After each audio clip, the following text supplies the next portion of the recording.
sorry to you guys. Obviously, I'm having massive connectivity problems at the minute.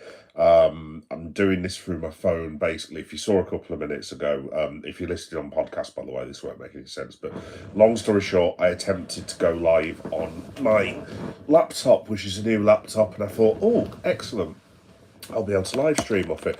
And one of my good friends, a regular subscriber, has just informed me that basically the live stream looks like crap. For once, for better phrase.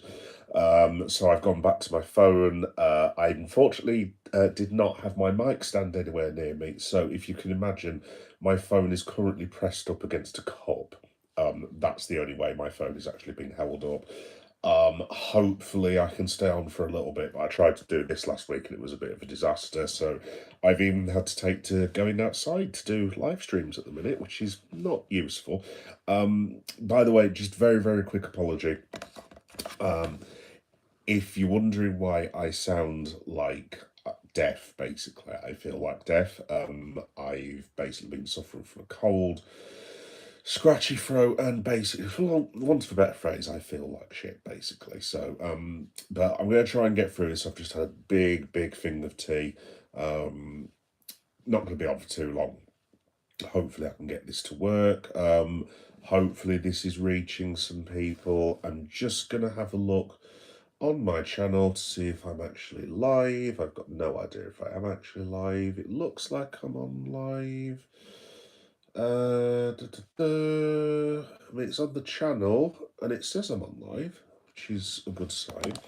I'm just waiting for myself to like come up on this. I'm actually watching myself through the TV, which is a bit weird and also like slightly borderline arrogant, but still never mind. Yeah, basically as per usual, this will be on YouTube podcast and YouTube video. So if I have a load of problems with it, you can download it, listen to it tomorrow. I'm literally just clicking on my live stream now on my TV. Yes, I'm on TV. That's really weird. I'm going to turn myself off. I don't like seeing. I don't mind being on live streams and stuff, but I don't particularly want to see myself because that's just really, really odd, to be honest. Yeah, so just very, very quickly. Yeah, like I said, this will be on YouTube podcast and YouTube chat. Yeah, I'm looking at the live feed. It's a lot better now, actually. And yeah, AEW. So for the fourth live stream on the bounce, I'm going to make a confession. The subject area that I'm speaking about, I'm not totally qualified, excuse me, to speak about in its entirety because I have yet to finish watching AEW Dynamite. In fact, I'm currently watching, well, I'm going to get back to it, Swerve Strickland versus Kenny Omega, which I was really looking forward to. I was meant to have watched it by now, but as per usual, literally, I'm just racing against time, sadly. So I'm just going to put Omega and Omega and Hangman, Kenny Omega and Swerve Strickland back on now that I was watching a minute ago. Can I get on to All Elite Wrestling YouTube? That'd be good. Thank you, Finn. Yeah, no, mate, thank you for pointing it out, mate. I've literally just watched myself on TV, Finn. It's like really, really clear. Bad shout out to my brother, by the way. Yeah, hi, son. Yes, my vaunted brother did tell me that because that basically that stream that you saw a minute ago, I've got my brother's computer because he's got a new computer. And he was like, "Oh yeah, bro, don't worry, it's really good and it's really clear and it does live streams." And I was like, "Oh, brilliant, nice one." And I put it on and I'm just like, "Yeah, that is pretty rubbish, to be honest." So yeah, I'll be having words with the brother. But yeah, I won't be using that again. In terms of going forward, I have actually been looking at different ways to try and do this because I don't want to be on my phone forever in a day. Like I said, the phone's really, really good quality and stuff, but like I've been having trouble like with connectivity and stuff. So hopefully, hopefully it will last. If not, see, I've just dropped to a bar already, so I can see it's going to end up switching off any second now. So I apologise. Yeah, so just in terms of AEW, I'm going to have to try and do this from memory because basically my laptop is shut. which contained all the material because the cup that I'm holding my phone on is now on the laptop. I don't have a notebook and I currently have no access to give the and do this from memory. What happened on AEW? So basically, probably the main thing that I've seen so far is the promo between um, Hangman and MJF. If you haven't seen it, check it out. It was really, really good. Basically, long story short, Hangman he's done a bit of a Cody Rhodes. So if any of you are AEW fans, you might remember this. But basically, Cody, when he was in AEW, I can't remember who it was against. I think it might have been MJF, actually, funnily enough. But basically, he was just like, right, if I don't beat whoever it was, it could have been Jericho, actually, thinking about it. I don't watch AEW, but I'll watch it. Oh, thank you, Finn. That's very nice of you, pal. Yeah, no, I'm watching Swerve and Kenny Omega at the minute. Oh, that is amazing. Yeah, if you haven't watched Kenny Omega and Swerve, people watching, and Finn as well, I honestly, Finn, like, I would recommend AEW. It's very, very good. Not just because of all this, obviously, but that's been a lot to me at the minute. Yeah, no. So MJF and Hangman had like a whole promo battle at the start. Long story short, like the Cody Rhodes angle a few years ago, and he's an AEW. Hangman Adam Page has basically said, if I do not beat you, then I will not challenge for the AEW World Title ever again whilst I'm still in the company. Which is, yeah, I mean, you have these stipulations, but there's ways and means and getting out of them. They're always it. What move that is, by the way. So I am just watching Swerve versus Hangman. That is insane. I'm a bit disappointed it's not on pay-per-view, actually, to be honest, because... Oh, Swerve beat Hangman. No way. Interesting. Huh. Okay, fair enough. But yeah, no, so yeah, I mean... I don't know about stipulation, to be completely honest, because obviously it's AEW Revolution, which, for those of you who don't know, is it's the rough equivalent of WWE SummerSlam, for want of a better phrase. So it's like their second biggest show. Obviously, the biggest show of the year is AEW All In. By the way, I'm getting my tickets on March the 16th, so there will be vlog and live streams and all sorts on August the 30th, which I know is a long, long way, but yeah, keep an eye on the channel for that. Yeah, no, Hangman will end up getting a way of getting back into the title picture. But Swerve is now attacking Kenny Omega. Does that mean he's a heel now? Right, Swerve has just thrown the referee out and is now kicking Kenny Omega's ass, and he's also whipping him with a chain. Anyway, let's have a look. Hot take: I'll put money on MJF being in the WWE. Excuse me again, folks. Sorry, it's bloody cold. In the next 5 years. Well, Finn, I've actually been talking about that recently on my Substacks and stuff. Oh, no way. If you can watch it, folks, by the way, maybe after me, but Swerve Strickland is now hanging Kenny Omega on my TV screen with a metal chain. I know it's gimmicked, but that does actually look quite painful. Whether that means Swerve is now a heel, I've got no idea, but there we go. We'll have to wait and see. I'm guessing he's not. He's been booed by a lot of people. I'm just going to turn this up a little bit off so I don't want to get copyrighted by putting an AW stream on mine.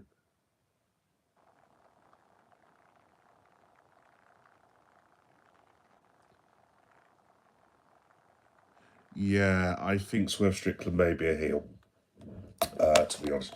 But yes, no, Finn, I was going to say, MJF will be in WWE. I'd go for even further than that, mate. Not in 5 years. He's going to be in WWE in... I put it this way, I would be astonished if he's not main eventing WrestleMania 45. So that's what I'm going for. Obviously, we've got 42 coming up. I would be very, very surprised if he's not in by then. There's no way that MJF goes for his career and he doesn't work for WWE. I mean, the good thing with MJF, he could stay for AEW for another 10 years. And the really weird thing is, he'd only be 37, which is roughly what most of WWE's. I mean, a lot of WWE's top stars, mate, are like, oh, gnarly. Right, I'm trying to think how to describe this. Basically, if you want to go on AW afterwards, Swerve Strickland is, I don't even know how to describe it. He's just put Kenny Omega through a table, but he's done like, do you remember Sheamus's finishing move? I'm trying to think what the hell it was called. Not the brogue thing, but where Sheamus picks someone up at the back and then drops them in the ring. He's just done that but on the table. That was gnarly. That was insane. Wow, what a match. Anyway, right, okay. Try again. I've officially, if I can even speak because of the cold, finished now watching AEW, so I can actually talk roughly about it now. But yeah, just very, very quickly, the MJF Hangman thing, I fully expect MJF to win. It's a good way of writing Hangman off the title picture. He can go into another angle with someone else. I don't know. We'll have to wait and see, but there we go. That's it. Yeah. White noise, mate. Yeah. But yeah, no, I fully expect MJF to win. I think MJF. My prediction is MJF will keep the belt until we get to Wembley Stadium, and then it will be removed by him by my fellow countryman, one William Ospreay, who just so happens. Excuse me again, folks. Really sorry. It just so happens is nearly fit. So that will be that's going to be in August anyway. Let me just have a look at the comments. We haven't talked about the Reds in a while. Yeah, I know, Finn, they're kicking ass at the minute. The boys are actually doing really well. The really weird thing with Liverpool, but I say weird, it shouldn't be weird. Liverpool are actually winning and playing well, which I don't think Liverpool have played well and won consistently probably since about this time last year. Really. I mean, I think this time last year, I might be wrong because it was a long, long time ago, but I think we'd just beaten Newcastle at Anfield, and it was the same night that Arsenal went to Nottingham Forest and got a draw. And basically, at the end of the night, I think we were something ridiculous, like about 13 points clear. It might have been 15 with like something ridiculous, like 10 or 11 games to go. Now, because I still have anxiety and depression and stuff, I was still like, oh no, we could lose this game, we could lose that game. But realistically, now looking back on it, the league was done by then. But we'd actually played really well against Nottingham Forest. We'd had a good Newcastle. We'd had a good win against Bournemouth, if memory serves, when Salah beat Kirkes, funnily enough, on the inside. But then after the Newcastle match, basically, we ended up. I think we beat Southampton. It was a really, really bad performance. And then, if you remember, we had this just awful week where we lost to Paris Saint-Germain on penalties. Deservedly so as well, because Paris were better than us. And then about 4 days later, I thought to myself, it's all right, we'll just win the League Cup against Newcastle. And basically, long story short, Newcastle beat us 2-1. We were lucky it wasn't 9-1. It was one of the most embarrassing Liverpool performances in a final that I've ever seen. Anyway, long story short, since then, I can't recall us playing consistently well over a period of matches. This is probably the first time. So I mean, the Newcastle match, they played really well. I still maintain, I thought Liverpool were really good against Man City, and I really can't let this go. I have tried to. I really, really have. But there was no way we deserved to lose that match.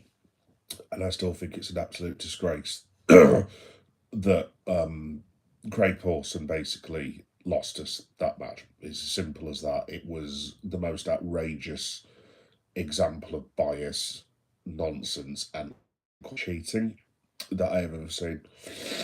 And I will not have, under any circumstances ever, that penalty that Alisson Becker conceded was a penalty. It just isn't. It's not even close to being a penalty. And I'm still hot about it now. Like, it's been like 2 weeks, really. But I'm sorry that I have rewatched it again.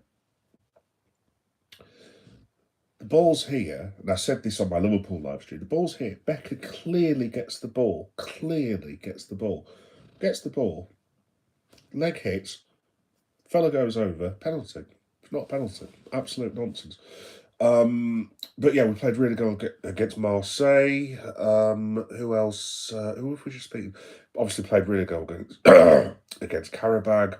I thought they were excellent against Brighton. I didn't see it, but I've since watched the whole match, and they were excuse me again for sorry. I thought they were really, really good, really impressive. The Sunderland match, not so much, but at the end of the day, got a fantastic away win against Sunderland. Yeah, they're doing all right for. They're doing all right. I mean, to be honest, mate, because I'm very much glass half empty, as most of you know, and I still don't see us winning anything, and I still think we'll finish in sixth. I hope I'm wrong, and I hope that's just me not being the most positive person in the world. I really, really do. I don't think I am, but I am very happy to be proven wrong. That would be fantastic, basically. But yeah, no, the Reds are doing all right. Let me have a look. Dean Colley, Britain. Yeah, cool, nice one. Finn, is that your pet spider on the wall behind? Oh, someone's asked me that thing beforehand. Actually, is that my pet spider? Yeah, someone's asked me that previously. Actually, there. Am I being really stupid? Oh, that thing there. Yeah, that's it's a my missus can basically collects really odd things. Basically, it's actually a gecko that I think she got from Barcelona when we first started going out. Get fooled, mate. There's nothing there. Oh, thanks, Finn. Cheers for that. No, but actually, you can't see it's out of shop. This is why I was asking. Funnily enough, there is actually like a gecko on there. That's why I was wondering. Excuse me, I'm gonna have to be really gross for a second. Sorry about that. That's that's not cool, is it? Yeah, that's why I thought that you'd mistaken it for a spider. Yeah, so we're both fools basically. That's fine. Not a problem. That's completely thrown me off. It's really not cool being ill. I don't like being ill, guys, at all. I really do. I know everyone gets ill, but I don't get ill. It's really annoying. It really. Does anyone else out there get really just not sad that they're ill, but really annoyed that they're ill? It's just like I'm one of these. I'm constantly active and I want to do things, and this is stopping me from doing things. And it's really annoying, but still. Anyway, sorry, just a light-hearted joke. That's all right, Finn. Don't you worry about it, mate. I've been fooled plenty of times before, and I'll be fooled plenty of times again. Anyway, folks. The big thing that I wanted to mention, obviously, you've seen the thumbnail that I put on. In fact, very, very quick story. When I went on that really crappy live stream on the internet, which Finn saw and informed me was crap, basically. I was actually, the reason I wasn't on at 10:30, which is what I was meant to be on, was because I was trying to upload a thumbnail. So obviously the thumbnails is the thing that you see when you click on the YouTube video and blah, blah, blah, blah, all that. And I tried to upload 3 or 4, 1 or 2 said the data was too big or something like that. Then another one I tried to load went upside down. Then one that I tried to upload went to the side, and it got to the point where, bearing in mind I'm ill, I'm just like, this is really getting on my nerves now. Anyway, I managed to load one up. And then obviously I went on the stream and it was rubbish and all that business.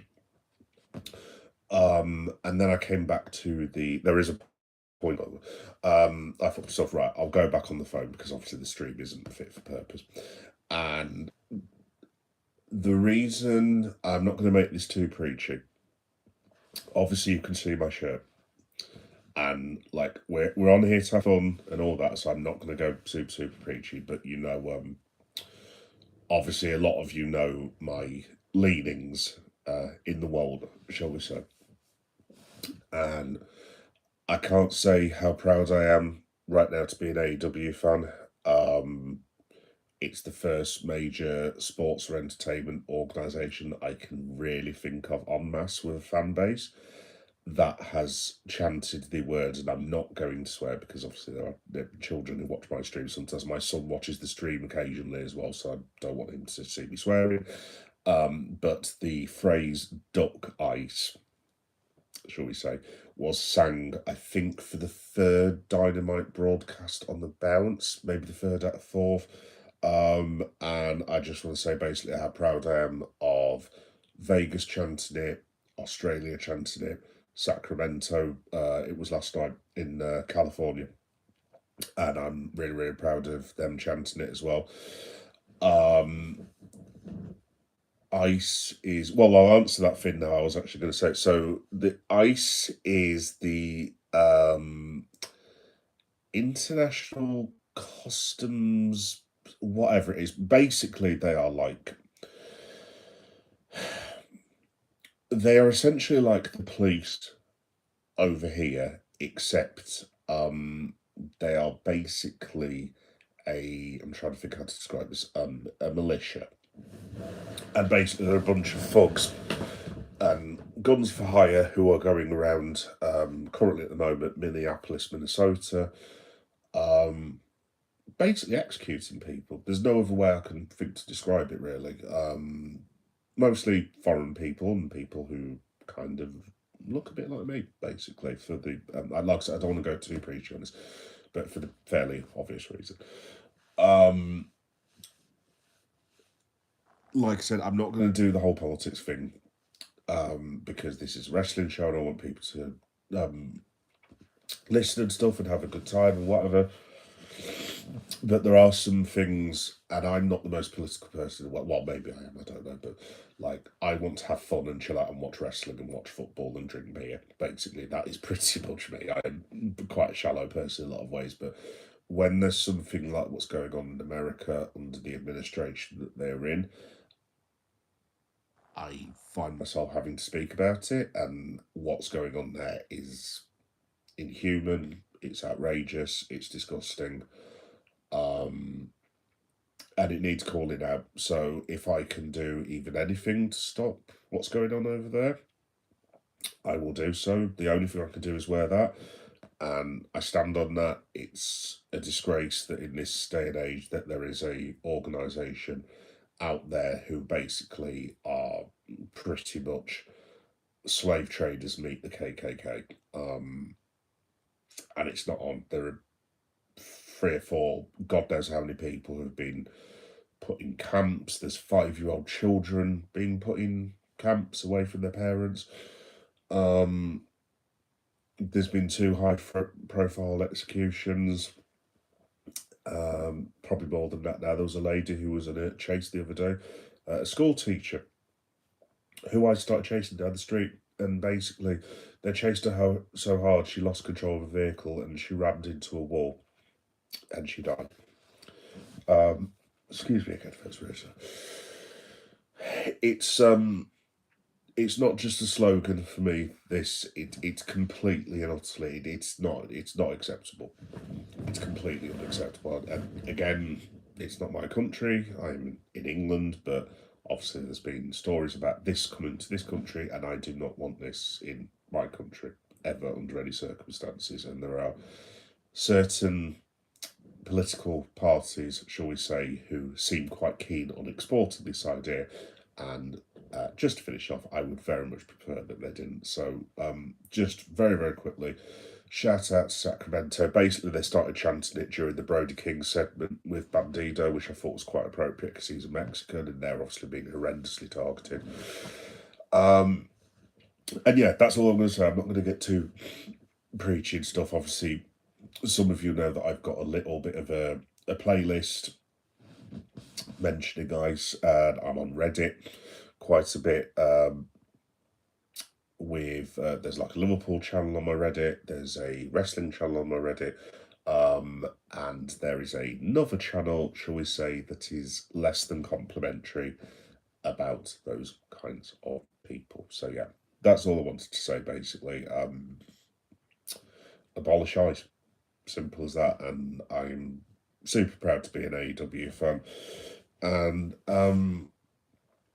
yeah, it's it brought a bit of a lump to my throat the other day that so many people got together to basically criticise en masse such an abhorrent, appalling, and wretched organisation as ICE. So there we go. What I will say is, guys, I like I said, I don't talk about my politics that much on these sort of things because like it's not interesting. Well, it is, but like, I am going to see AEW at Wembley Stadium on the 30th of August. And if you go on my Reddit, if you just type in Geek Boy Meta, basically, on Reddit, all my feeds come up. So I've got like a couple of political ones, a football one, I've got a wrestling one. I can't remember what they're all called. I was just going to check on my phone then. This is how stupid I am, folks. I was going to check on my phone to find my Reddit stuff for you, and now I suddenly realise I'm talking to the phone now. You've got to feel sorry for my missus, you really have, crikey. But yeah, basically, long story short, when I go to Wembley Stadium, I'm going to wear this. Couldn't care less if anyone shouts at me, whatever. And I am going to yes, I've set up a Reddit group basically, and I can't say the name of it because it involves the F word, but if you look for something on the lines of AEW Wembley Ice Chants, I think I've called it, and then it has the F word in the middle of that.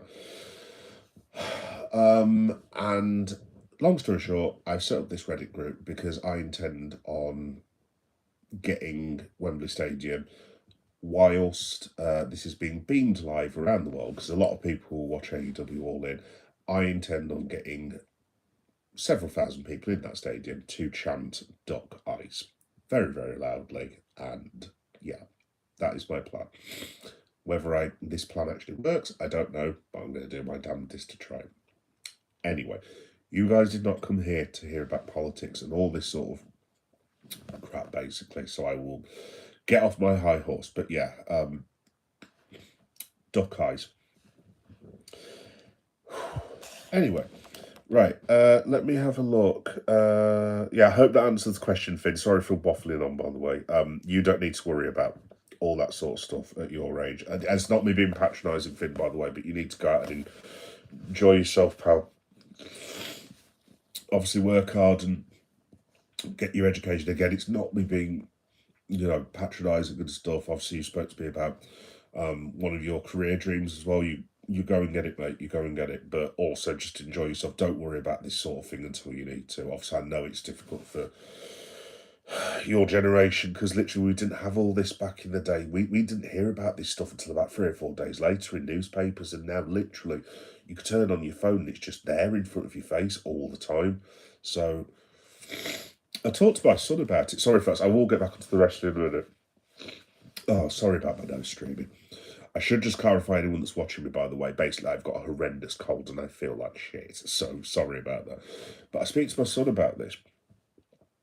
And I don't get how he's not bothered, because I'd be terrified with all these images and stuff. And my son sees it. He sees his mates doom scrolling on the phone. And I was like, do you want to talk to your dad about it and stuff? And he just looks at me and shrugs like, Dad, it's fine. This is what kids do now. And I'm like, I don't know if it's a different generation, because like I said, we didn't have phones. I am a very, very old man, basically. We had newspapers and parents, and we had 3 lots of news a day. So for the younger people, if you could imagine this, there was no TV in England after 11 o'clock at night. There used to be some older people might remember this, who listen to this, but basically there used to be like a little girl on a screen who would come up at the end of the day's TV, and she'd have a chalk thing, and like she was and like a doll, something like that. I can't remember what it was, but the old people will know what I'm on about. And basically the whole broadcast would stop and it would just go till 6 a.m. That was it. There was nothing. I mean, the pubs used to shut in this country at like, bloody hell, they used to shut at 9 way back when. And then we got it to 10 o'clock, and that was like, oh, we can stay in the pubs till 10 o'clock. Anyway, long story short, it's I don't know. I just find it really weird that my lad isn't. But I mean, don't get me wrong. I'm glad he's not bothered, and it's good that he's not. But yeah, I don't know. It's just an old man shouting at the clouds, basically. Anyway, folks, I'm going to read the comments because yes. Hello, Joshua. How you doing? You're all right, mate. How am I? I feel like trash, Joshua. To be honest, you might be able to see from sorry here, but I've got this cold that I had that started the other day. I actually stupidly did a live stream outside because I was trying to. I went to the gym to try and fight off the cold, as you do, and thought I was being really clever. And then thought to myself, I don't want to infect my missus and my lad. So what I'll do is I'll do my live stream for WWE Raw outside in the streets of Leeds because I was boiling hot at the time because of the cold. And then that made things a hell of a lot worse. And basically, I made myself poorly by doing that. But shout out to the 3 people that subscribed, so it was worth it. Yeah, sorry, sorry, Joshua. For want of a better phrase, yes, I'm okay, dude. I'm okay. I'm just fed up of feeling like crap, basically. Not because it's really, really hurting and painful and whatever. I just don't like being ill, and I know we all get ill, like I said to Finn earlier, but it really, really gets on my nerves because, like, I want to write, I want to do videos, I want to do live streams, I want to go do this, that, and the other, and I can't because I literally feel like crap. My missus has actually said to me that we were supposed to be going to Manchester tomorrow, and I was going to do some like live streaming around Affleck's Palace and geek stores and stuff. She's basically said it's all right. I'll take our lad. Basically, you stay in bed, and it's just like, oh great. So I get to feel guilty now about not going with my family. Great, awesome. Although I do get to stay in bed till in the middle of the afternoon, which is awesome. Anyway, I am just waffling on, folks, so I do apologise. Let me have a look.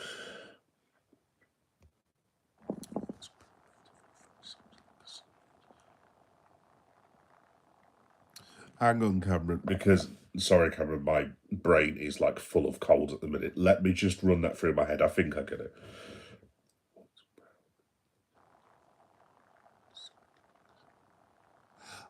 Yes, well done, Cameron. Sorry. Yeah, no, I get it, dude. I get it. Yeah. This is how poorly I am. I'm the most sarcastic person you will ever see, and I'm that poorly at the minute. I can't even translate a very basic joke. But yeah, well done to you, sir. That's very, very good. Follow your dreams. I appreciate you, man. Much love to you. Oh, you too, Finn. You too. Thanks for watching me, mate. I do appreciate it. Hi, Finn. Finn and Joshua. Oh, Muscles over here.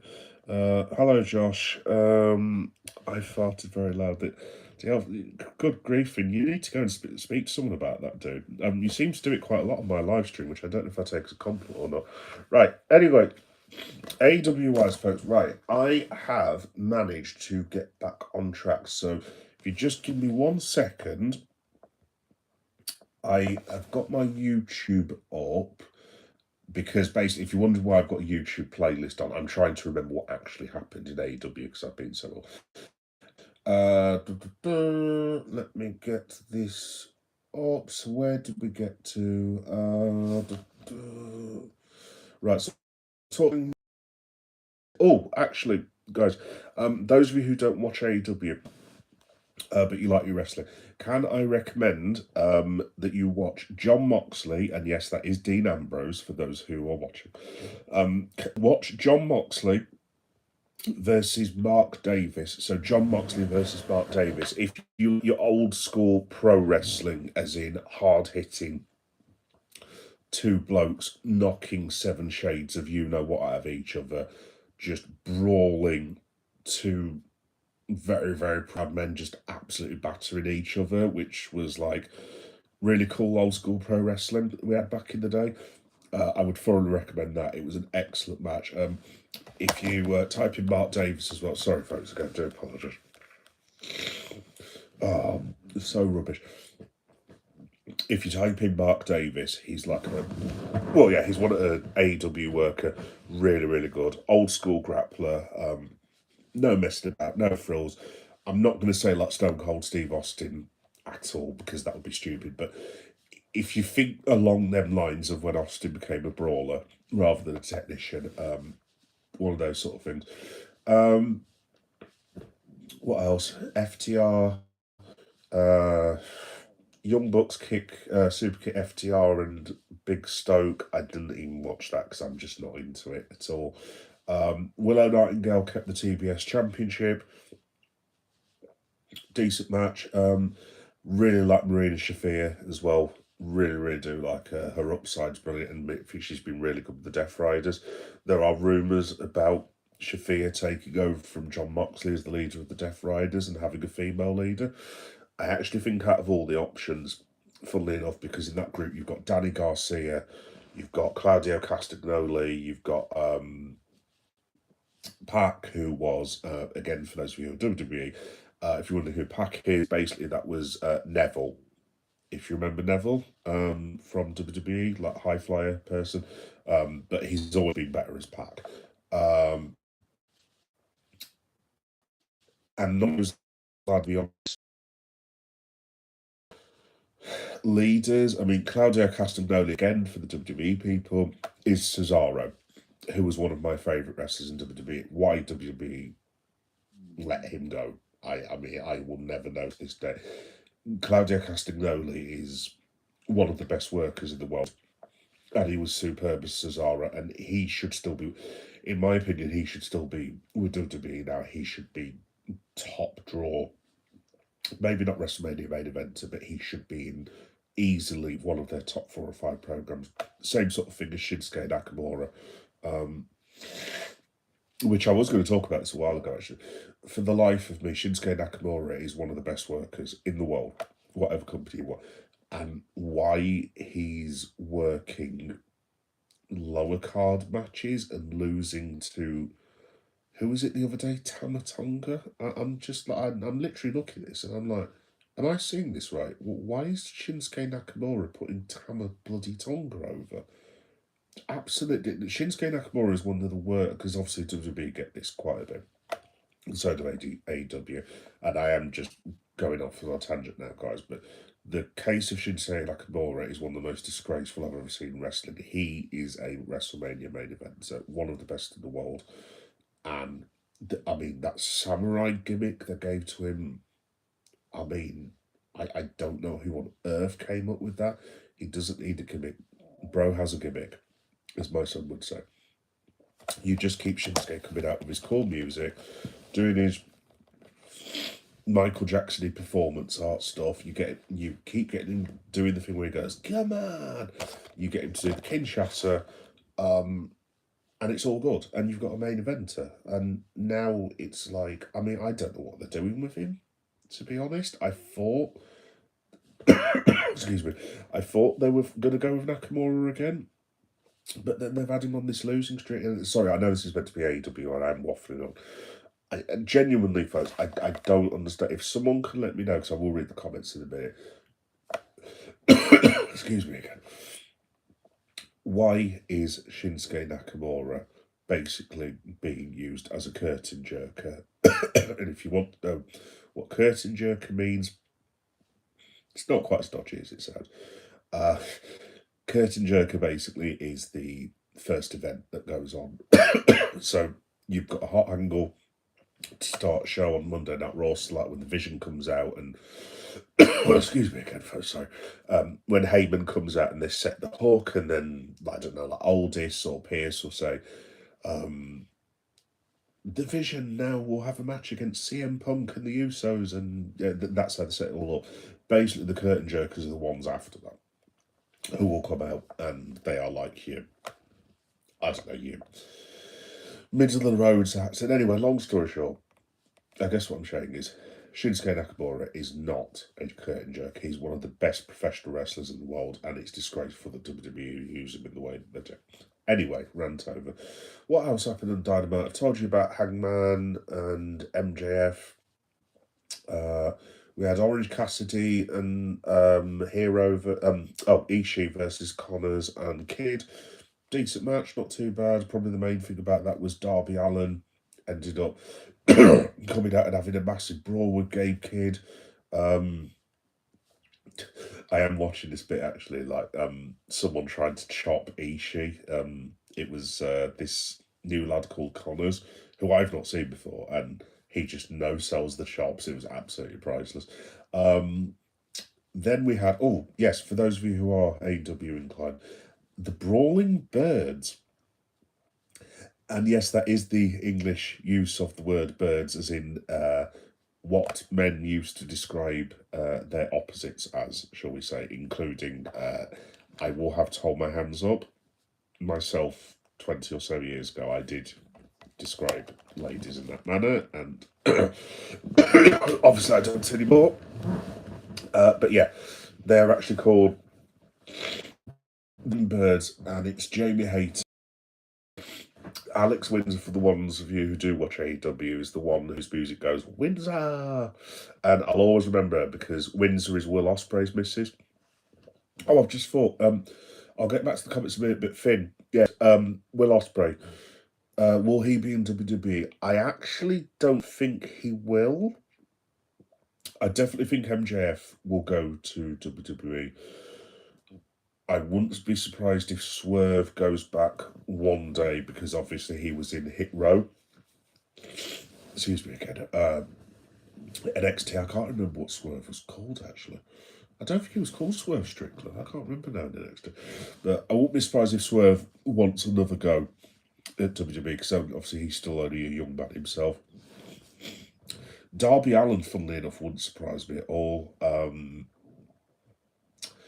There's a girl called Tekla who, one or two of you read my Substacks and crossover on my Reddits and stuff, and my Blue Sky and this, that, and the other, so you would have heard me going on about this, so I'm sorry for repeating myself. Tekla at the moment is top 5 best professional wrestlers in the world, without a shadow of a doubt. She just beat Chris Statlander the other day for the AEW Women's World title, thoroughly deserved because she's brilliant. She's absolutely... I haven't been as excited as a debut for a debuting wrestler probably since Bray Wyatt, and I love Bray Wyatt and I miss him to this day. That's the highest compliment I can pay the woman. Like I said, if you've not seen her, just type in Tekla, so it's THEKLA, and you will not be disappointed. Spider walks. There's a bit of a horror side to her. She's a bit of a finger gesturer, shall we say, if you spelt the rock is cooking. Badass attitude, really cool moveset, great wrestler, great look. Everything about her, she's money. She will be in WWE one day. I have no doubts about that whatsoever. Yeah, and I mean, there's quite a few. Obviously, we've just got, I say we, Tommaso Ciampa's just come over from, for those of you who don't know, if you're wondering, where the hell's Ciampa gone? He's just come over to AEW from WWE, and I think we might have another Ricochet on our hands because they started him off really hot and people were going mental for his debut, and then he won the TBS title, the TNT title, I forget, there's that many in AEW. And then a week later, Carl Fleshlock comes along and beats him and goes, oh, cheers, mate, I'll take that off you. And now Tommaso Ciampa is nowhere to be seen. Now, I hope they've got a storyline for Ciampa because I did not like the way he was used in WWE. I'm not taking this into WWE bashing territory. But Tommaso Ciampa, again, not as much as Shinsuke because I prefer Shinsuke. But Tommaso Ciampa is a world-class wrestler. So is Johnny Gargano. And I'm not surprised Tommaso Ciampa asked for his release. He did ask for his release because the lower card stuff that they had him do was, I mean, it was awful. It was appalling, absolutely. And I will have an argument with anyone about this, but there's like this section in WWE where you've got the Motor City Machine Guns. You did have Tommaso Ciampa. You've got Fraxium. Who else? Gargano, and I know you've got to have a lower card. The Mexican group as well. Someone help us out. I'll look at the comments in a minute. But who worked AAA, and then the one lad who got sacked, but then they brought him back. Basically, those type of wrestlers. And look, I understand that you've got to have a lower card, and that's fine. But give the lads and give the girls a storyline. Like some of the things that they were getting Ciampa to do and Gargano to do. It was just like when they stole the when they stole the mask from Fraxian. And then they were sort of waving. Gargano was waving this mask in front of I forget what the lucha's name is. Is it? Is he called Axiom? Yeah. And they're waving this mask in front of him. And there was two of them, and there was Gargano and his wife. And I guess my thing is like, well, if this was real life, not that you wouldn't touch his wife, obviously it goes without saying, but if you were two lads and say some fella had nicked your phone off a pub table, and then you found him the next week and the man was waving the phone in front of your face, and there was two of you and one of him, you just, well, for want of a better phrase, I don't condone violence, but I did used to have a past. You would just spark him. Basically, simple as that. Drop him where he stood and say, yeah, I'll have my phone, thanks, fellas, cheers. And off you go. But it was just like, oh, we can't get the mask now because we're too slow. And I'm just like, what the hell is that meant to be? Anyway, I'm not WWE bashing, but I do have a bit of a problem with the way they treat the lower card wrestlers. Like, you've got to have a lower, middle, and upper, and that's fine, but give them a storyline. It's honestly, it's just so poor. Anyway, getting back to AEW. So the Brawling Birds are Alex Windsor and Jamie Hayter, and I actually am quite excited about this because I had a bit of a thing with Jamie Hayter in that she's a really talented wrestler, but there's just something that wasn't connecting. These two straight away is two badass British female wrestlers, and they've got such a cool name, that Brawling Birds, because we are obviously as English people will be sat there going, and the Americans will be sat there going, why are they called the Brawling Birds for? Sorry, that was my American accent. Terrible. Sorry to any Americans who end up listening. And it is just like a proper cool name and everything. They look really good in their debut match. Versus Viva Van and Becca, and I don't know who they are, to be honest. I've never seen them before. Kevin Knight versus the Beast Mortis. I didn't watch, which is a shame because I do like Beast Mortis. Again, I would recommend watching him. And just to finish off with the AEW of it all, guys, because I will get back into the comments, I would thoroughly recommend Swerve Strickland versus Kenny Omega. Match of the night easily. Kenny Omega is one of the best wrestlers in the world. If you've not seen him, please go and see him. Even if you're a WWE fan, just watch Kenny Omega and you will not be disappointed. I've seen him in real life. The bloke's outstanding. Swerve Strickland is one of the best wrestlers in the world. And basically Swerve has just hung Kenny Omega with a chain, as you do after a wrestling match. So there were quite a few people booing him. I don't know whether that means he's turned heel. I'm actually going to go on after I've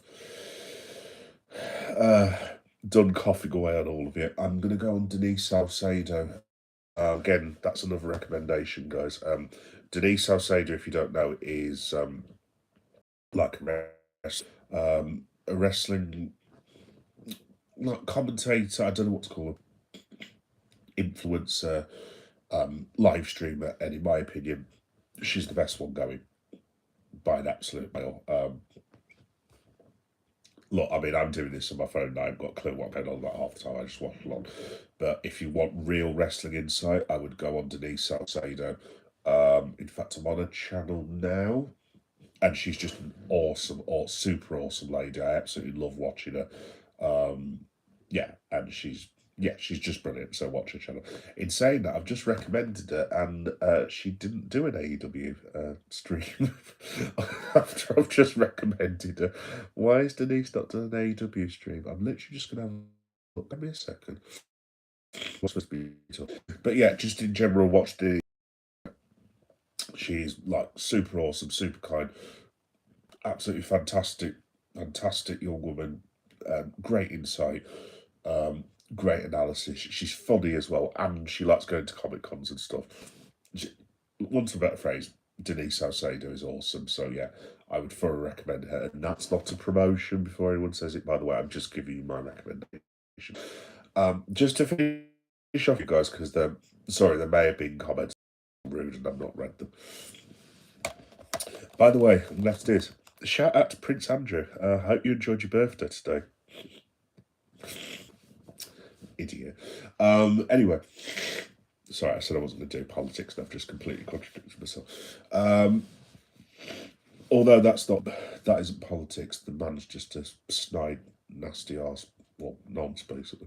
Anyway, before I end up getting so, Dynamite tonight, pretty good actually. Quite enjoyed that.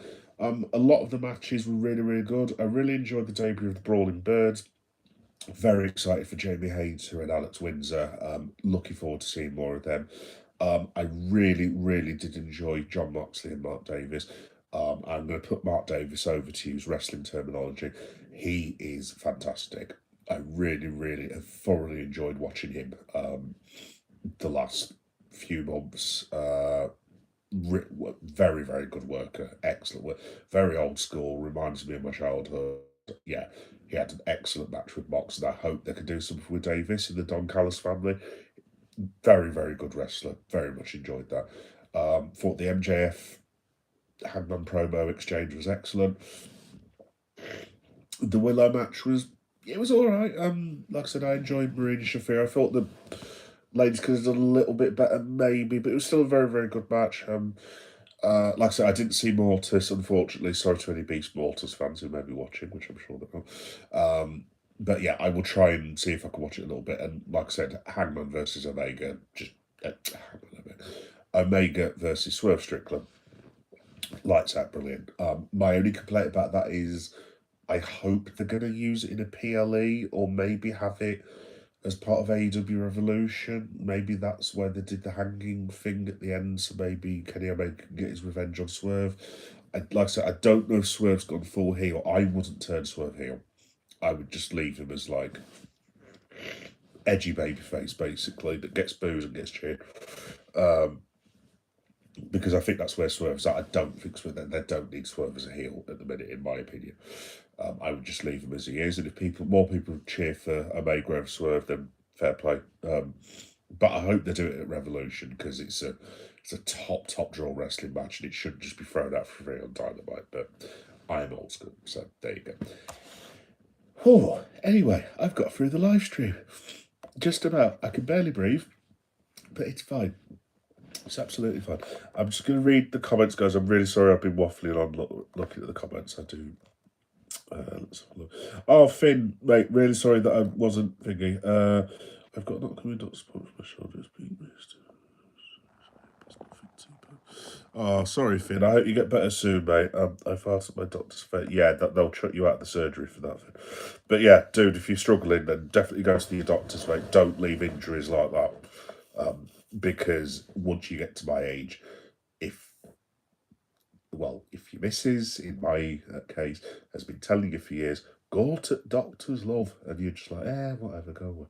And then you wake up in 10 years after your missus has said it and go, oh, I can't move my leg, and then she'll walk past you and go, yeah, and who told you to go to the doctor? So I was like, yes, it was you, love, and yes, and you'll end up getting that. So definitely, Finn, go and get yourself checked out, man. Oh my fellas, what the hell, Finn? Eli Dragunov trying to chop Brock was hilarious. Yeah, no, I remember that actually. Yeah, that was in the Rumble, wasn't it? Because Brock sort of looks and he's like, what are you doing? And then just like knocks him down, basically.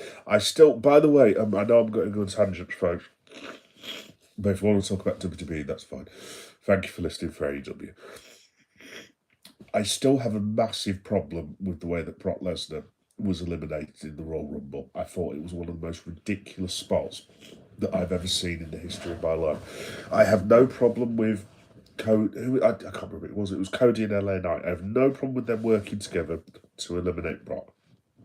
Not a problem. Maybe Brock comes for Cody. Maybe he comes for LA Knight. I mean, I suppose it's more likely it's going to be Cody. That's fine if they're building towards something, but and it might have been the Saudi cameras, but it shouldn't have been because WWE takes their own TV crew and everywhere. We barely just about saw the elimination. I think it happened when I don't know if I can. If someone correct me on this, I think that happened when Jey Uso was eating. When Jey Uso was yeeting in the crowd because he's just come out. And I'm kind of like, why?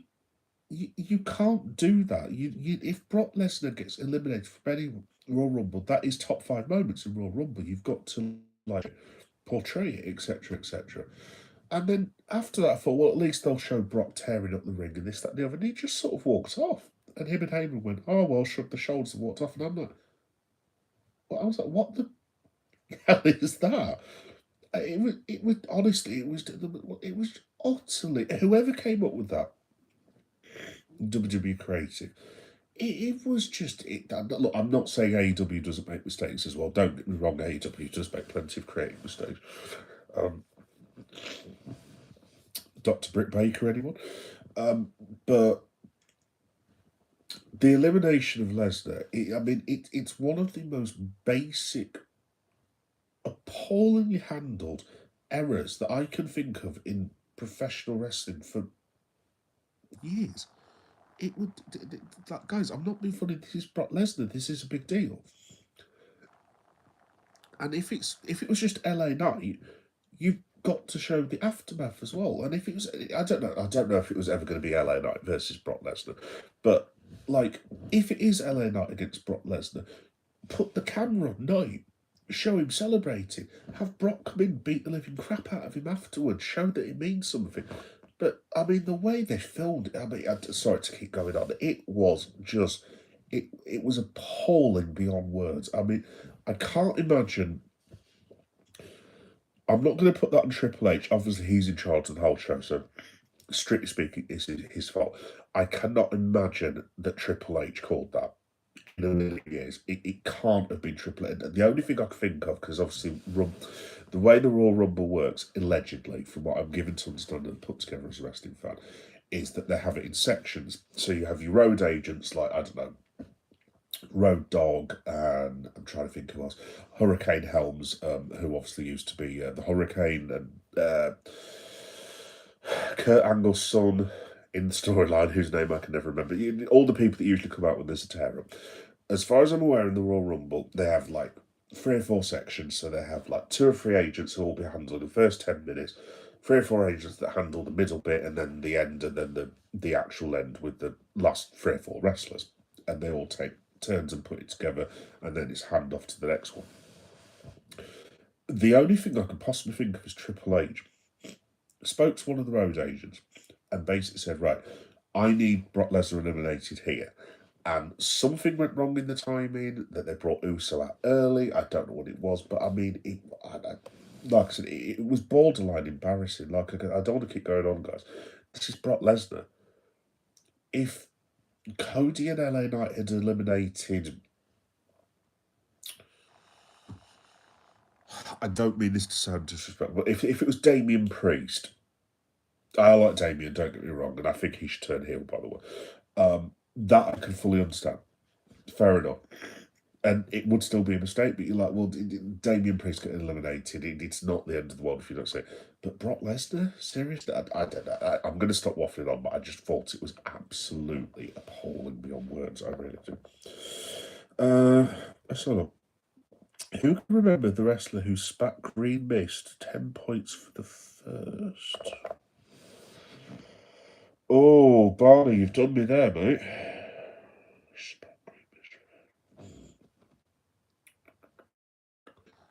I mean, streaking Barney, people have been doing that since, I can remember, maybe not Mid-South, that's probably going a bit too far, maybe not, but obviously it would have happened in Japan, like shitloads, but I suppose the first time I saw, I know this is the wrong answer, obviously, but I think the first time I saw it personally was Tajiri when he debuted, which would have been, God, I'm dating myself here, but when they first started SmackDown, which obviously was the Rock show, because literally he was, there wouldn't be a SmackDown without the Rock, because he was always laying the spack of down on their candy ass, as the Rock would say, a lot better than me. I think Tajiri came in. Excuse me again, folks. Sorry to be gross. I think Tajiri came in the first few weeks of SmackDown. I could be wrong because, guys, this is like 25 years ago, so I'm probably talking out my arse, to be honest. But I'm going to say Tajiri, Barney. I'm going to say Tajiri. I'm probably wrong with that, but I think that's the first time I saw it personally, anyway.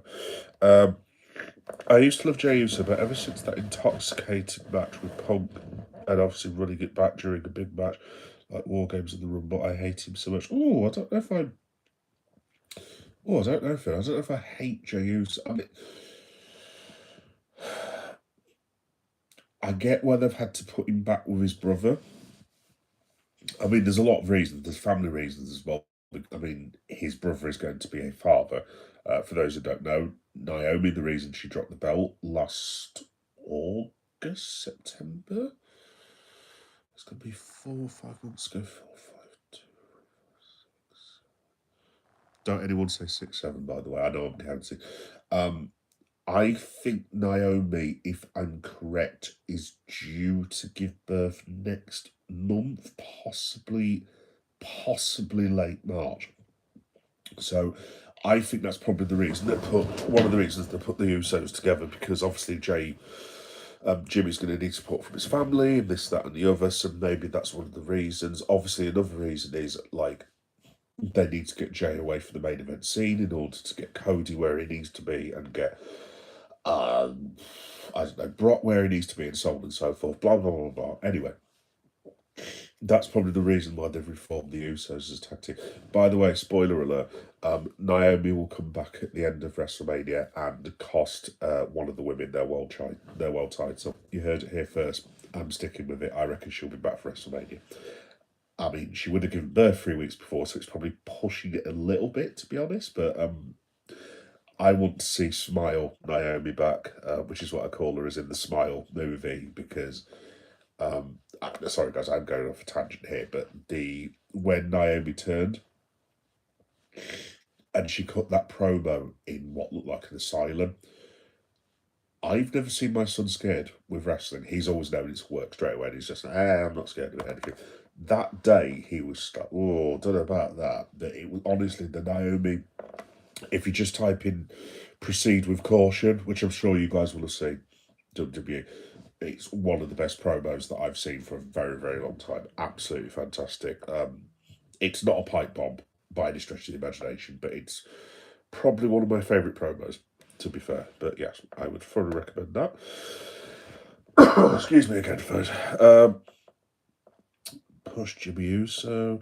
I'll give you a clue. Early 2000 William Regal was manager. I think I've got it. Yes.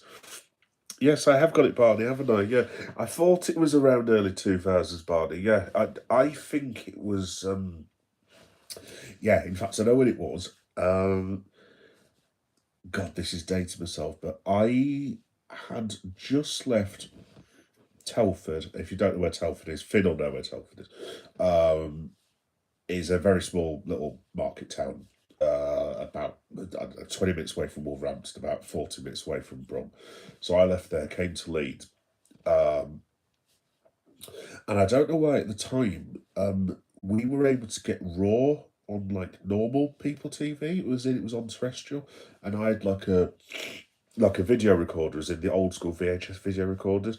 So I would just record like WWE Raw, put it all together, and add it with SmackDown. Then me and the lads would get a load of beers in the student house, and we'd literally just sit there and watch like crappy WWE recordings. Because obviously now, if you want to do that with your mates, lads or lasses or whatever, I mean, you don't even have to have.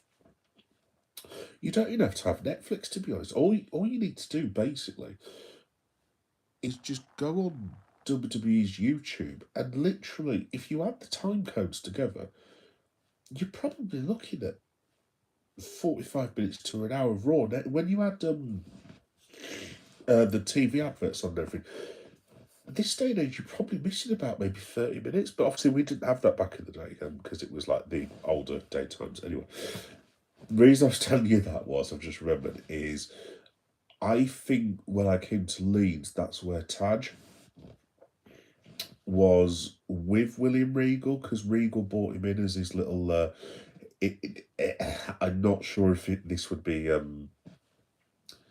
appropriate in today's world, shall we say, but he was brought in as like his little Japanese butler who he would give humiliating tasks to, and yeah, no, definitely not appropriate now.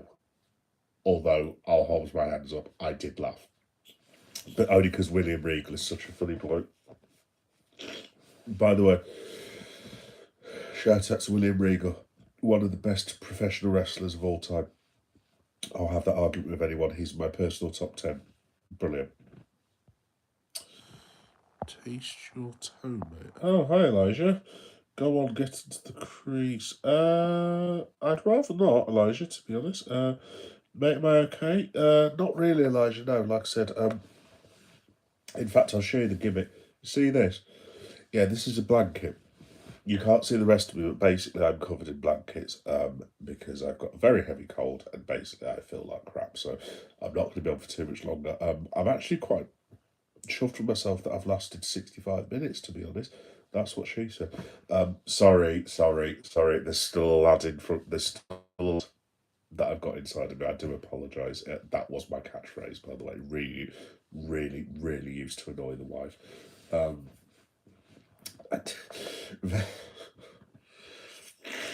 I think I'm just really ill now because I'm just telling you random stories. There was once when me and the guys, we used to go out in this, some of you might know the area that I'm about. We used to go out in this area called Headingley in Leeds, which is where all the bars are, the student bars basically. And there was one night, there was like this massive army of us. I mean, my crew in Leeds, like, I went from like this geeky person, hence the name, to in about 2000, 2007, 2008, we were outside the beer garden and there was between 20 and 25 of us who had taken over the entire beer garden. Now, I'd never been in that sort of situation because I wasn't a popular lad at school or anything like that. I was quite shy, if you could believe that. But yeah, this night we're going out and we've taken over the bar. I mean, it's chaos. It's outrageous. There were 10 pitchers of finished lager, between 10 and 15 bottles of wine that were empty, and at least 20 to 30 shot glasses that were either half full or currently being drunk. Bedlam, chaos. Anyway, we went through me and the boys in the group, not the girls for obvious reasons. Someone said some sort of crudity or something along the lines of, and then one of the lads would say, that's what she said. And every sentence after went on for about an hour was, I don't know. I just don't know how Liverpool are going to launch the ball, but they need to launch it up there as quickly as possible. That's what she said. And it was honestly, it was so childish, but like it was at the same time, it was quite funny. Like I said, I'm not that sort of lad now. I still have it in me a little bit. Again, that's what she said. But sorry. But yeah, no, it's great memories. I don't know why on earth I've just told you that story. Anyway, to finish that story, the girls at the table that we were with, like, they weren't offended, but it got to the stage where me and the lads were just carrying on, and then we looked and we were like, where have all the lassies gone? And they're basically just gone. They were sat at another table opposite. And we were like, what are you doing? We were like, stop saying that's what she said. It was, yeah. Totally different time, totally different Leon, but there we go. Anyway, I don't know why I've just told you that story. It's 6 and 7. Oh no. Oh, Elijah, please don't do 6, 7. I've had quite enough of it from my lad, thank you. Here's another one, guys. Who was the person who was stalking the Sarah? Diamond Dallas Page. He was the stalker. By the way, Barney, yeah, shout out for that. Can I just say that was one of the most, again, people who are a lower age than me, who just remember DDP from WWE, might be kind of offended by this, but obviously I remember him from WCW and way back when. That was one of the stupidest angles I've ever seen. Absolute nonsense. DDP, when he came into WWE, was literally, if you can believe this, obviously he does DDP yoga now and he's super, super nice bloke. But DDP in 98, well, let's say 98 till 2000, when did WCW fold again? Was it 2000? I want to say it's 2001. 2001, 2002, I forget. I think it was 2001. DDP at that point was one of the most popular professional wrestlers in the world. Anyway, if Vince had pulled his head out of his own arse and not had this whole I beat WCW, and just literally kept the characters as they were, including DDP, if he'd have brought Diamond Dallas Page out as DDP, WCW, he would have main evented WrestleMania with Stone Cold, with The Rock. Maybe with Hogan, who knows? But I have no doubt DDP would have been a star. And don't get me wrong, he had a good WWE career, but it basically got ruined. He was dead on arrival. I still to this day, I think it's one of the most shockingly stupid and ridiculous angles I have ever seen. I mean, DDP, a stalker. I mean, don't get me wrong, DDP tried his hardest, but obviously he spoke about it in interviews since. He was kind of like, look, I did my best, but look, I'm a positive guy. I'm not a stalker, to be honest. It was. I know, obviously, you got to face the Undertaker, and you get the rub from that, and that's wonderful. Blah blah blah. But it was stupid. It was absolutely ridiculous. Anyway. Marcus, heyo, God bless you, mate. Have a blessed evening, mate. Hi, Marcus, you alright? How you doing? Pippa, GGG. Message retracted. Oh, I hope it wasn't something weird. Philly, Arsenal have done it again, mate. Hey, Philly, how you doing, mate? You alright? Yeah, Arsenal have done it again. Yeah, oh, the Arsenal. Should we talk about Arsenal? Who wants to talk about Arsenal? To be honest, guys, I know people are going to disagree with me on this. After that Man City game, I don't want to keep going on about it because I sound like an absolute psychopath. I cannot tell you how livid I was. Liverpool lost that game, furious after and the one thing that really got me as well was the stick the lads got after that, and I was just like, look, I will call Liverpool out for being shit. You guys will know that. Obviously, you know that I'm a straight shooter. The stick Liverpool the players got after that match was an absolute disgrace. The effort and the hard work and working their balls off, basically, frankly, that the lads put into that match and the abuse they got afterwards. It was outrageous. I mean, look, I will always call Liverpool out if they've played like shit. They did not play like shit against Manchester City. They put their absolute heart and soul into that match. First 25 minutes, yes, weren't very good. Obviously, we all know that. I thought for 45 minutes, maybe 60 minutes, I thought Liverpool were excellent in that game. And like I said, one thing I will blame Liverpool for is the first goal they conceded was dreadful. I mean, how Bernardo Silva gets in between Virgil van Dijk and Ibu Konate, who compared to him, it's basically like, I don't know, Ant-Man out jumping Galactus and like a Sentinel. If you want a geek reference, was completely stupid. Completely stupid. I accept that, and that's fine. Again, Alison Becker, whoever it was, I don't know if it was Ike Nori or I forget who it was who dived, because I'm going to call it how it is. It's not a penalty, and I will never accept that is a penalty in a million years. Anyway, long story short, I was basically like, Manchester City and all this, and went on the whole tear about them and stuff, and I was just like, I'm supporting Arsenal for the rest of the season, and my brother and a couple of lads were like, you can't support Arsenal. It's like, well, we've spent years not hating, but in a rivalry with Manchester City. Why are we now all getting on Arsenal's back foot? And I think I've worked out from the younger people, because my brother's like significantly younger than me, and my son's been telling me about this at school actually, because this whole anti-Arsenal thing. I get the Arsenal fan TV of it all because they are just an annoying bunch of morons. Let's have it right. Apart from Robbie's not too bad, at least he's a bit balanced, but the rest of it, I mean, that Jamaican fella, what the hell is he talking about? What an absolute weapon. Clip that. Why was I talking about Arsenal? Oh yeah, so like back in the day, Liverpool didn't really have this with Arsenal. To be honest, don't get me wrong. There's always been a bit of a rivalry, but there was always a bit of begrudging respect around it, and I think I've got out of my brother that the reason he doesn't want Arsenal to win is because one will never hear the end of it. And I'm like, well, yeah, that happens with all opposition teams that you don't like. It's just like, yeah, but it's like that they will have finally have beaten Manchester City and we're the only one. Ah, right, I understand now.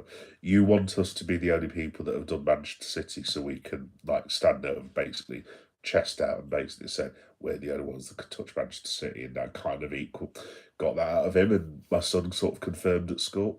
At school with his mates, and I was kind of like, I guys, I just want Liverpool to win the league. I don't really care if Liverpool don't win the league, as long as it's not Man United. Don't get me wrong.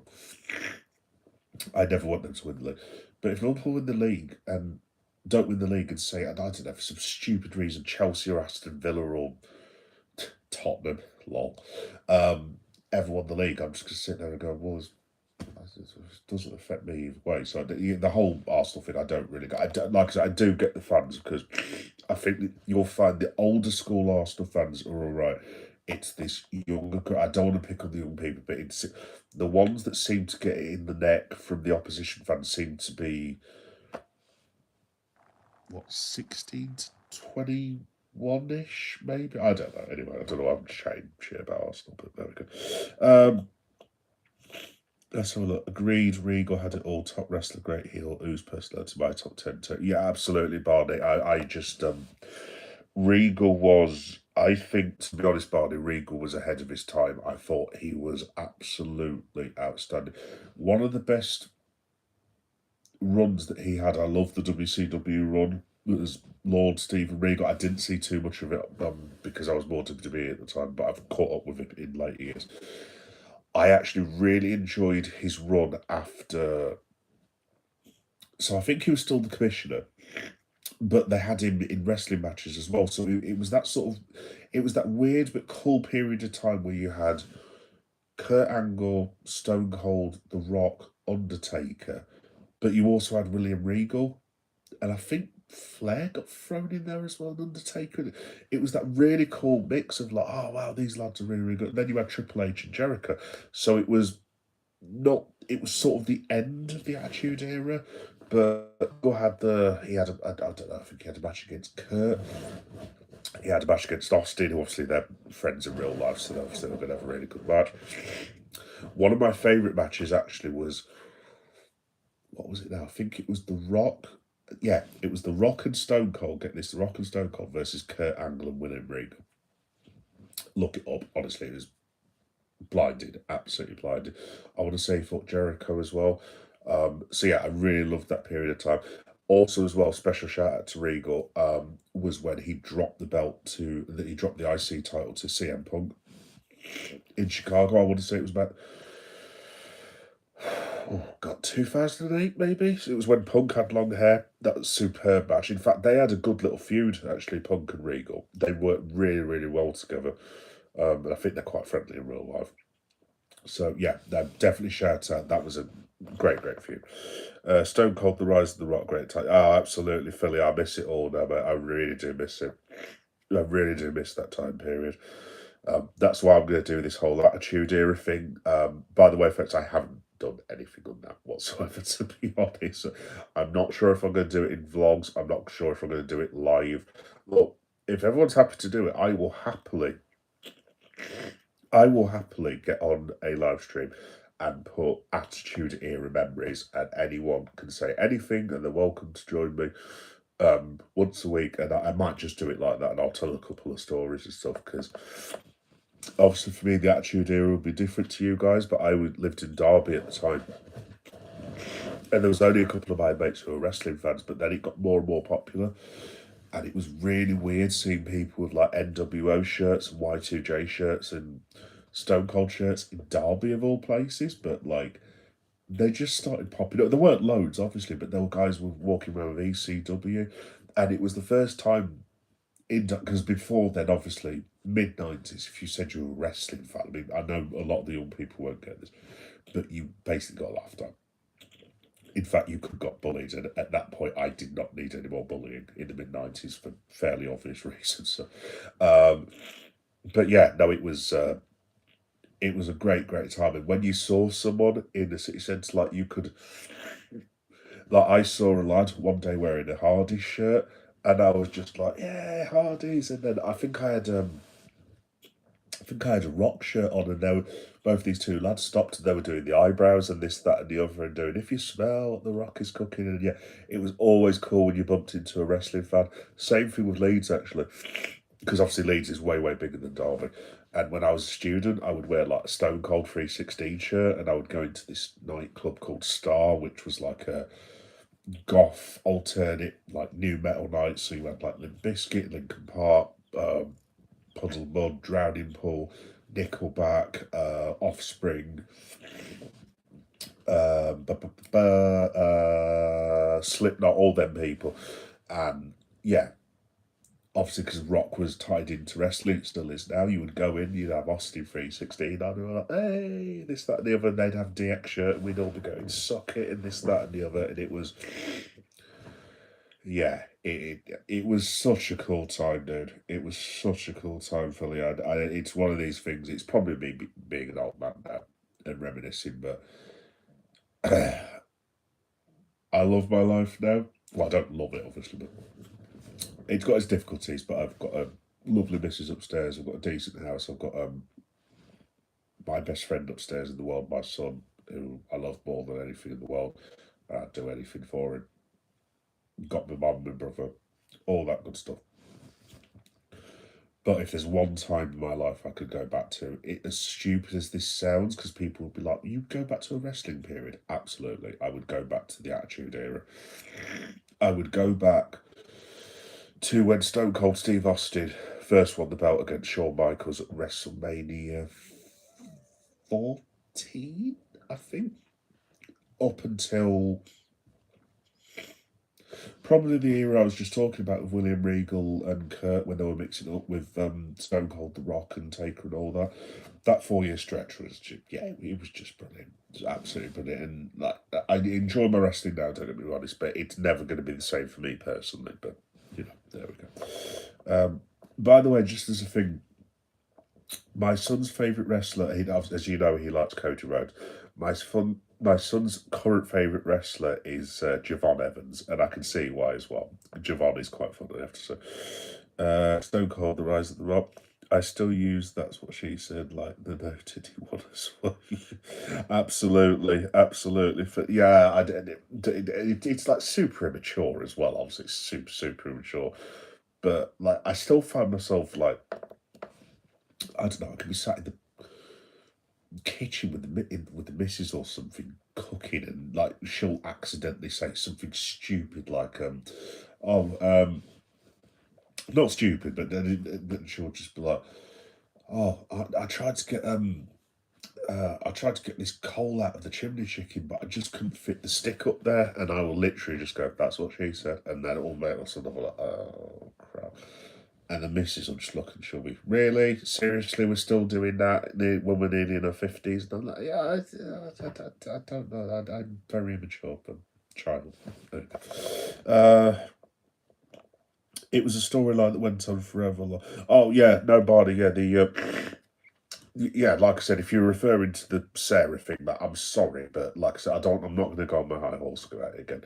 But I mean, it was just bloody stupid. Bring DDP in as DDP, bring Flair in, bring Goldberg in, and just have. I mean, if they'd done this is a whole separate thing. In fact, I might talk about this in the Attitude Era stuff I'm going to do.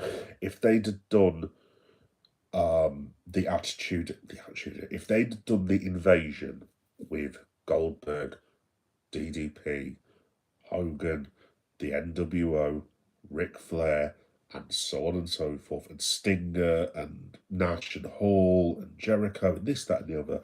In fact, no, Jericho had already come over, sorry. But if they'd done it with and I know a lot of the WCW guys were on guaranteed contracts, and have to do anything for the money, but they should have just signed them all up, and if they'd had an actual invasion, you could have had, off the top of my head, The Rock versus Sting, Undertaker versus Kevin Nash, Stone Cold against Hollywood Hulk Hogan. I don't know. Booker T against Kurt Angle. Look, there's loads and loads of different combinations you could have had, but they should have just done that. But what we actually got, and I don't want to be rude because obviously the guy's not been too well recently, we got like Buff Bagwell and I don't want to say people like that because obviously Buff, don't get me wrong, Buff was a very good professional wrestler as well, but it's just like he was B-list. WCW, and it was just stupid. Yeah, totally and completely stupid. So WWF took the WCW wrestlers, made fools of them. To be fair, I think Vince did it on purpose. I agree. I completely agree with that, Philly. I thought he just did it so that he could do that whole victory thing, that ridiculous thing where he raised his hands like, I beat WCW at the Invasion pay-per-view. It's like, Vince, we know you took over the company a year ago. What are we doing? It was bloody stupid, to be honest. So look, Javid. Hi Javid, how you doing, mate? You alright? I agree, mate. We deserve that game. Yep, agree. Gage to be sent off. Yeah, I absolutely do agree with that. And no one mentioned that as well. That's what annoys me about the biased reporting, Philly. Sometimes it was just like. In fact, I'll do you one better than that. That whatever his name is, that O'Reilly lad with the long hair. How he wasn't sent off in that match. Consistent fouling. I mean, he must have put Gravenberg down about 3 or 4 times. There was a challenge that he made. It was borderline bloody red himself, and he stayed on as well. It was ludicrous. And if you think about what happened to us at their place as well, I mean, the goal that Virgil van Dijk scores at the Etihad, the head, I mean, I don't even have the words. One of the most appalling. I mean, how that was given as a foul is, I mean, it's ludicrous. It's not Arsenal's club, it's the delusion of the fans, not just Arsenal fan TV and Arteta. They haven't won a trophy in years, and they talk about winning quadruples in November. Their fans have made them hate. That's what my brother's been saying. For like I said, my era was basically when you had Jose and Rafa and Sir Alex Ferguson and Wenger. That was my era, and obviously I deeply hate Manchester United. I always will hate them. Obviously, there's a lot of Liverpool fans who are now just like, why do you hate Manchester United? I'm like, are you being serious? Like, they are our rivals. And it's just like, no, they're not. They don't do anything. So, well, they always will be to me, I'm afraid. So Manchester United, Everton, Chelsea, they were the ones. Like the Chelsea thing with Liverpool was outrageous in the mid-2000s. Going into the next decade. The Arsenal was never. Don't get me wrong, there were a few kickoffs of the matches here and there, and obviously there was the famous match in '89. But Arsenal were never really a thing with me, to be honest. But then obviously my brothers explained it's like, yeah, I can kind of see it. I mean, especially the whole Arsenal fan TV-ification of the support. Look, I know we have our idiot supporters as well for Liverpool. Obviously, look, we do have dreamers and morons, and there's no put to it because we don't. But Liverpool fans as a whole, this is a bit of a generic comment, I suppose, but I think Liverpool fans are known for giving people a bit more time than a lot of the rivals and the whole Arsenal thing. I mean, there's literally last night I was on BBC Sport. You know the BBC Sport live feed, if any of you've seen it, when it gives you live goal updates and this, that, and the other, and they tell you what's happened at what minute. And sometimes they allow fans' comments on. The moment that Wolves scored, so bearing in mind at the moment, I know Man City have got their game in hand, but Arsenal, strictly speaking, are still 5 points clear of Manchester City. If Arsenal win all their games, and which they have 12 to go, they are the Premier League champions. I mean, I would take that, right? Being 5 points clear, I'd be more than happy with that. The first comment I saw was Mikel Arteta should be fired. And look, don't get me wrong, if we lose to Wolves or draw with Wolves, because we're actually playing them twice at the bounce, because the FA Cup draw. I'm not going to be best pleased, to say the least. Obviously, I don't think any of us will be pleased. But I mean, Wolves have actually been doing a hell of a lot better the last month. If you look at the results, I know they're miles off it, but I think Wolves. I might be wrong about this, but I think Wolves have only lost twice in 8 matches, 3 times in that, something along those lines. So the record's a hell of a lot better. But I mean, to ask for your manager to be sacked when you're 5 points clear, I'm sorry, I don't. I get the slot thing now that a lot of people are pissed off. I really do. But I mean, I felt guilty about maybe thinking Arna's not cut out for this after he won us the league. And I still feel slightly guilty about it now. But to ask for your manager to be fired when you're 5 points clear, I'm just, it's like, lad, you are literally in. So Arsenal, to be fair to them, we're in the League Cup final, last 16 in the Champions League. They'll probably get quite a decent draw as well. FA Cup, and I want to say, did they get Macclesfield? Not Macclesfield. I forget it's a lower league team anyway. So realistically, they're going to be in the quarterfinals of the FA Cup. So that's 2 lots of. I mean, essentially, whoever they get in the Champions League, they will beat in the next round, guaranteed. So you're talking literally in about 3 weeks' time, they're going to be in 3 quarterfinals and probably still just about first, right? And a final. And you wanted the bloke fired. It's that sort of short-termism in football, to be honest. I know I'm rambling, but like, as an older person,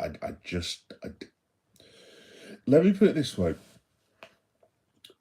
if Arne Slot had won the league with Liverpool in, let's say, for argument's sake, 1998, for example, and we'd had finished 3 years running, he would just about be losing his job after the 3rd season. If he'd finished 6th, like we're probably going to finish this season, if someone had turned around and said Arne Slot should be fired in 1998 after winning the league, he probably would have been chucked out of the stadium. It's like, what are you talking about? And I've even found myself doing it now. I mean, Liverpool as well, to be honest. I mean, since Arne Slot's been the manager, and if you actually think about this, this is why I do feel guilty about this. He's won us the league. He's got us to a League Cup final. We are, if my maths is correct, 3 points off 4th? 8 points off Villa, with quite a decent fixture list, to be honest, looking at it. You'd hope Wolves we're going to be in the quarterfinals.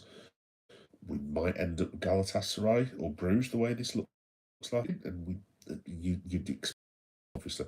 So we're going to be potentially Champions League quarterfinalists, and it's like, even from Liverpool fans' point of view, sometimes if you were reading this to like a Chesterfield fan, they'd just be like, "You have got no idea, have you?" I know it's different levels, I know, but I sometimes I'm just like, we do come across as, well, dickheads basically, but yeah, I don't know, maybe it's just me. I hated Riga. Oh, that's a shame. Hated the fact he played that rich, distinguished Englishman. Stereotype Americans already have for us. Yes, no, I agree, mate. I agree. No, he was a great heel, mate. Absolutely great heel. I love Will. I forgot about my WWF days. I'm going to put King of the Ring or SummerSlam 98. You have to sleep like I'm 9 again. Ah, nice one, Philly. You do that, mate. Well, like I said, Philly, I am going to do something to do with the Attitude Era, so I might have it as like a, not like a phone-in, because it's not phoning, obviously, you know what I mean. Like I'll be telling some stories and this, that, and the other, and just chatting about the Attitude Era. I've kind of got an idea of what I want to do, but yeah, if you want to talk about that, dude, you're more than welcome to. Right, guys, I've actually hysterically managed to last for 94 minutes. I'm not going to say my catchphrase, by the way, but you know what I was thinking then. Anyway, I wish. Yeah, folks, I am completely done in. The cold is kicking my arse, and I desperately need to get some food, and then I need to try and get some sleep. Yeah, and I want this cold to go away. But yeah, do you know what? I've enjoyed this. Thanks for sticking with me, guys. I'm sorry that I sound like I don't know, Mike Tyson's been kicked in the balls or something like that. I'm sorry that my voice sounds so. I sound more brummy than I usually do as well now when I get a cold. So yeah, sorry that I sound rubbish. Sorry about the aborted starts as well. But thank you for sticking with me. No, I've really enjoyed chatting to all of you. Thank you, Philly, at the end as well. It's lovely speaking to you, mate. You're always welcome, pal. Thank you, Barney, for speaking to me as well. That was quality. Thank you for the usual jokes from Elijah. You were a very strange man, but I dig you do. Thank you, Barney. And of course, thank you, Joshua. And shout out to Finn as well. Top bloke, mate. Top young man. Anyway, folks, I'm going to go grab some food. I'm going to have a bit of whiskey. And then I'm going to go to bed. So, yeah. Thanks, everyone, for watching. And I will see you... Oh, actually, very quickly, folks. Right. Because I've completely forgot myself. For the podcast listeners, for people who download it as a podcast, over the next week, what am I doing? Let me think. Right, Toy Shots Friday tomorrow, as per usual. I've got some cool horror movie ones that are coming out, so just keep an eye. It'll be about 8 o'clock tomorrow night. Sunday, because I think I've set it as Saturday by accident. Sunday, I'll be doing live reaction to Liverpool Nottingham Forest, which I'm not looking forward to at all because, sorry, Reds, but our record against Nottingham Forest at the City Ground is woeful. Where's Darwin Núñez where you need him? Anyway, I'll be doing live reaction to that. Tuesday will be Monday Night Raw live reaction. I might do that outdoors again, possibly. I'm not too sure. Thursday this time next week again will be AEW live reaction. Friday will be Toy Shots Friday. Oh yes, so the weekend afterwards is going to be Elimination Chamber. So I usually do like a SmackDown live reaction, which I've not actually done the last few weeks, funnily enough, because of Liverpool. I'll probably do like a vlog for that. So it'll be like in short form. So I'll just break it down and then put something on YouTube. Elimination Chamber I'll be doing live reaction for, so I'll be getting in the wine, takeaways, all that business, and then I will basically come and chat about the Elimination Chamber. So that'll be, what's that, a week on Saturday, so it'll be English time about 2:30 in the morning, 3:30, something along those lines. And then I'll speak to you guys for 2 hours and then get about 2 hours sleep before my son wakes up, so that'll be good. And yeah, I think that's about it. There are things in the works. So me and the bro, hi bro, are going to be booking Liverpool versus Borussia Dortmund Legends match, and then we're going out on the Raz. Me and my brother, which I'm very much looking forward to. So I'm getting tickets for that soon. So that will be on the channel this time next month. I'll be covering AEW Revolution as well for the AEW fans who are listening to this. And also, what else am I doing? I will be getting tickets for... Oh, yes, AEW Revolution. AEW All-In tickets come out on March the 16th. So I'm going to whisper this in case the wife hears, but those of you who watch my vlogs will know that I'm not always next to the ring, to be fair. And the first time I went to Wembley, I was literally on the back row, and I do mean the back row of Wembley Stadium. It was cool, but I was just literally like, what is going on? Second year, I got quite close. O2 Arena view wasn't that bad, but it was still like miles away. I'm going to be spending, I'm just checking if the wife's up, I'm going to be spending a lot more, and I'm going to be getting ringside seats. Maybe not ringside, but I'm going to spend probably about a couple of £100 on AEW tickets. Shh, don't tell the wife. Cool. Not a couple of £100, but I am going to get quite a bit better. Also as well, I might be going to see UK Pro Rev, which is at the Wembley Arena, which is round the corner from Wembley, the night before. I'm not totally sure if I'm doing that just yet, so don't take my word for that.